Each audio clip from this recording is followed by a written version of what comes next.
आणि एक महत्त्वाची आणि मोठी बातमी समोर येते। जेजुरी जवळ वारकऱ्यांना ट्रकनं धडक दिलेली आहे। या 3 वारकरी ठार झाली आहेत असा स्वरूपाचा दावा हा प्रत्यक्षदर्शींनी केलेला आहे। भोकरदनचे नगरसेवक रणवीर सिंग देशमुख यांनी हा दावा केलेला आहे। सासवड जेजुरी मार्गावरती वारकऱ्यांना ट्रकनं जोरदार धडक दिली। आज खरं तर माऊली जेजुरीमध्ये दाखल होत आहेत आणि त्याआधी अनेक ट्रक अनेक वारकरी हे पायी मार्गस्थ व्हायला सुरुवात करतात। ट्रकही पुढे गेलेले असतात आणि त्यातच ही जोरदार धडक बसलेली आहे आणि यात 3 वारकरी ठार झाले असा दावाच प्रत्यक्षदर्शींनी केलेला आहे आणि अतिशय मोठ्या प्रमाणात हा अपघात झालेला आहे। यापूर्वी समोर येत असलेल्या बातमीनुसार 6 जण हे जखमी झालेले आहेत अशा स्वरूपाची बातमी येत होती, मात्र आता प्रत्यक्षदर्शींनीच हा मोठा दावा केलाय।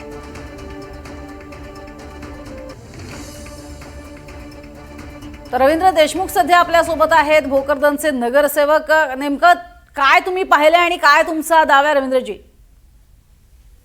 मॅडम, आम्ही आज सकाळी अतिशय उत्साहामध्ये या दिंडीमध्ये सासवड ते जेजुरी सहभागी झालो होतो आणि जेजुरी ते 4 किलोमीटर जवळ असताना एक ट्रक पाठीमागनं आला आणि वारकरी महिला चालल्या होत्या।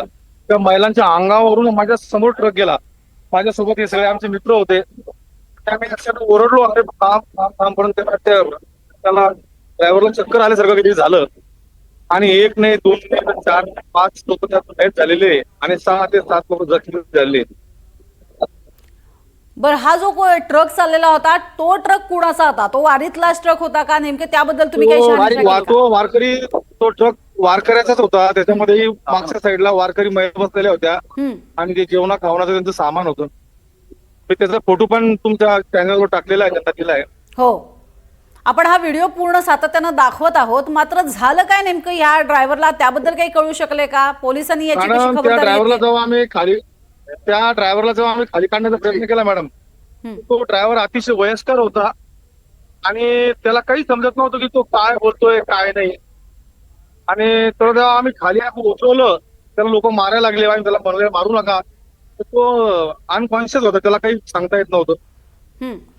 पोलिसांनी त्याला आता ताब्यात घेतलंय का आणि त्याची अवस्था अशी का झाली होती? म्हणजे झोप कमी झाल्यामुळे तो अनकॉन्शियस होता की इतर काही कारण असेल वाटते तुम्हाला? नाही मॅडम, तो खूप वयोवृद्ध होता। अशा वयोवृद्ध व्यक्तीला अशा गर्दीच्या ठिकाणी गाडी चालवायला द्यायला नको होती, परंतु पोलिसने या ठिकाणी येऊन त्याला तात्काळ अटक केली आणि अँब्युलन्स उपलब्ध झाल्या। लगेच आम्ही त्यांना 108ला फोन करून अँब्युलन्स बोलून घेतली, त्यांना पाठवून दिला आम्ही दवाखान्यात। बरं, तुम्ही जो दावा करताय की काही महिला बसलेल्या होत्या वारकरी, त्यांच्यावरनं त्यांनी थेट ट्रक घातला, असे किती जण तिथे बसलेले होते? आमच्यासोबत मॅडम, त्या महिलांचं आमचं अंतर फक्त 2 ते 3 फुटांचं होतं आणि त्या महिला आमच्या सोबतच चालत होत्या आणि आमच्या समोरच त्या ट्रकच्या खाली गेल्या।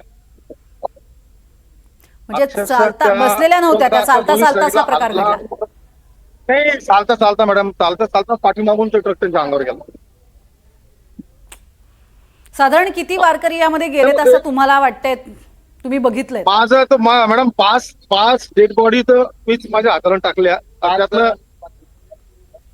आणि ते इतके म्हणजे त्यांचे तुम्हाला सांगू शकत नाही मी अशा कंडिशनला। आमची मानसिकता सुद्धा नाही आता ते तुम्हाला सांग, एवढं म्हणजे अवघड काम झालं। अतिशय दुर्दैवी घटना म्हणावी लागेल की अशा स्वरूपात वारीमध्ये, अगदी चालत्या वारीमध्ये अशी घटना घडली आहे।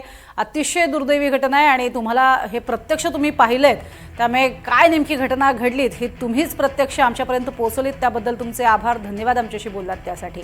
मात्र वारीमध्ये अशा स्वरूपात 6 ते 7 वारकरी जखमी झालेत आणि तब्बल 5 वारकऱ्यांचा मृत्यू झालेला आहे असं तिथले भोकरदनचे जे नगरसेवक आहेत ते सांगतायत। रणवीर सिंग देशमुख यांनी हा दावा केलेला आहे, कारण त्यांनी स्वतः त्यांचं असं म्हणणं आहे की या डेड बॉडीज आम्ही उचलून टाकलेल्या आहेत। अक्षरशः हा संपूर्ण प्रकार हा एक प्रकारे धडकी भरवणारा आहे, कारण सर्वसामान्य वारकरी हे अतिशय शिस्तीनं नेमानं जात असतात, मात्र घडलेली घटना ही अतिशय भयंकर आहे। लक्ष्मण सोळुंके आपल्या सोबत आहेत, याबद्दल अधिक माहिती त्यांच्याकडनं घेऊयात। लक्ष्मण, घडलेल्या घटनेनंतर एक मोठा दावा केला जातोय, तब्बल 5 वारकऱ्यांचा यामध्ये मृत्यू झाला असं सांगितलं जात आहे। प्रज्ञा, आपण जर बघितलं तर निश्चितपणे ही दुर्दैवी घटना आहे, कारण की आपण बघतो की मोठ्या भक्तिभावानं वारकरी हा पंढरीच्या दर्शनासाठी जात असतो, त्याचबरोबर जेजुरीचं सुद्धा दर्शन घेत असतो. मात्र आज आपण जर बघितलं तर ही वारकऱ्यांची दिंडी सासवड ते जेजुरी मार्गे या ठिकाणी चाललेली होती. त्याच वेळेस आपण बघू शकतो की ट्रक जो चालक आहे, जो वयोवृद्ध ट्रक चालक होता, त्याचं या गाडीवरचं नियंत्रण सुटलं आणि हे नियंत्रण सुटल्याच्या नंतर आपण बघू शकतो की ह्या ट्रकवरचं नियंत्रण सुटल्याच्या नंतर हे ट्रक सर्व वारकऱ्यांची जी पायी दिंडी चालली होती त्या दिंडीवर या ठिकाणी गेलेला आहे आणि त्यामुळे आपण बघू शकतो या ठिकाणी 5 ते 6 महिला गंभीर स्वरूपात या ठिकाणी जखमी झालेल्या आहे. आणि आपण जर या ठिकाणी बघितलं तर 3 महिलांचा अधिकृत मृत्यू झाल्याची माहिती सुद्धा समोर येते आहे.